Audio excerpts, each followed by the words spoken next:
It's Tuesday, July 21st. We're here with Sheriff William Honsal for his media availability regarding COVID-19 and the response for Humboldt County.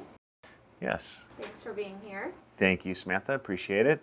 Do you have a short update for us? Yeah, we know that in Northern California, a lot of the counties are not on the watch list right now, and everyone is looking at this right now and monitoring that. There's some areas of the state that are on the monitoring list, and the governor has shut some things down, have reverted back.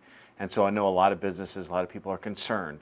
They were concerned last week with the sudden closure of restaurants and bars and those kind of things. So I think it's something obviously to be concerned about. COVID is not going away, and so we do have to put our precautions in place. We do have to do things that are still following the protocol. Sanitizing, keep your social distancing, wear your facial coverings. It's very, very important that that does happen. When you're outside and can social distance, you're not required to. When you're inside, please wear your facial coverings. So that's something that we want everyone to do it. You're doing it for yourself, you're doing it for others, and it's one way that we can all just show support here and have the ability to kind of push this down as far as we can. Because, again, everyone's got to do their part to make sure that that COVID goes away and stays out of our community. Absolutely. Well, getting into the reporter's questions, we only have 3 today. And the first one says, are deputies with the sheriff's office or other employees who regularly interact with the public being tested regularly for COVID-19? And does the sheriff's office require regular testing, or do deputies have to seek testing themselves? So we are not currently testing all of our deputies. We did have at the very beginning the idea that to promote testing and to get a baseline out there, we did have a lot of our employees volunteer to be tested, and so a lot of people did go through the Optum website, schedule it, and then also go to Redwood Acres to get tested.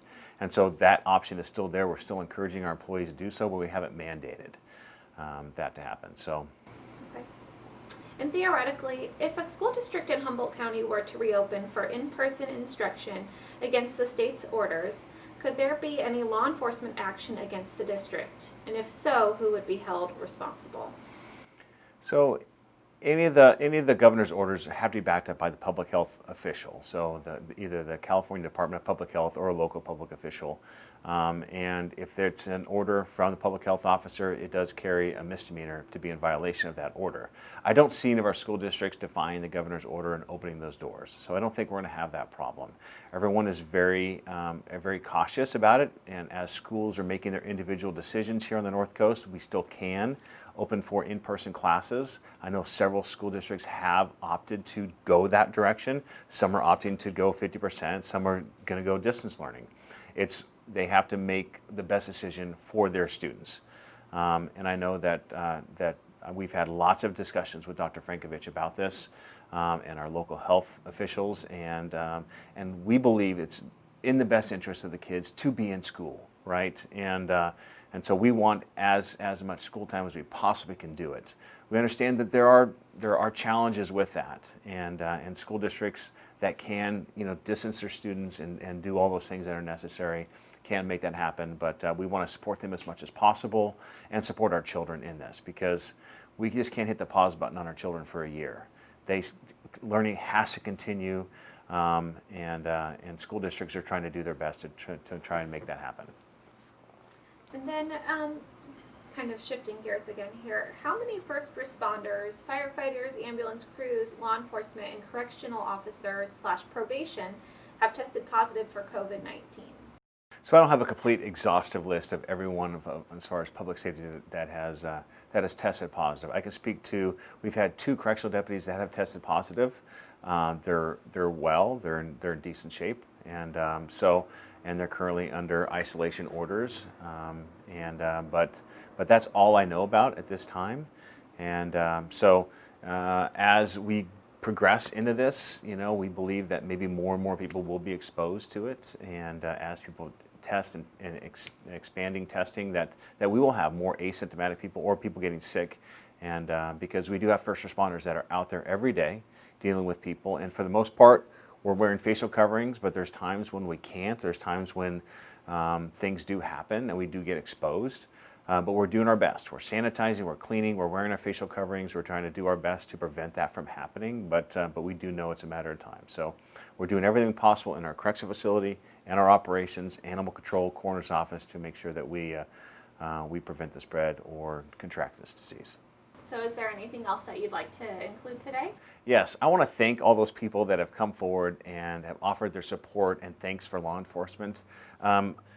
Here's just a few cards here we've received in the last couple of weeks, and here's more cards on the wall over here. People have been doing a lot, calling us, sending us cookies, having things delivered, as well as cards, showing their support for law enforcement. We know that in general, our county loves our law enforcement, loves our sheriff's office, and our deputies are feeling that right now. And so I really appreciate all the outpouring of support during this time, and so I really, really appreciate that. And I want to just thank those people that have taken the time to say those kind words.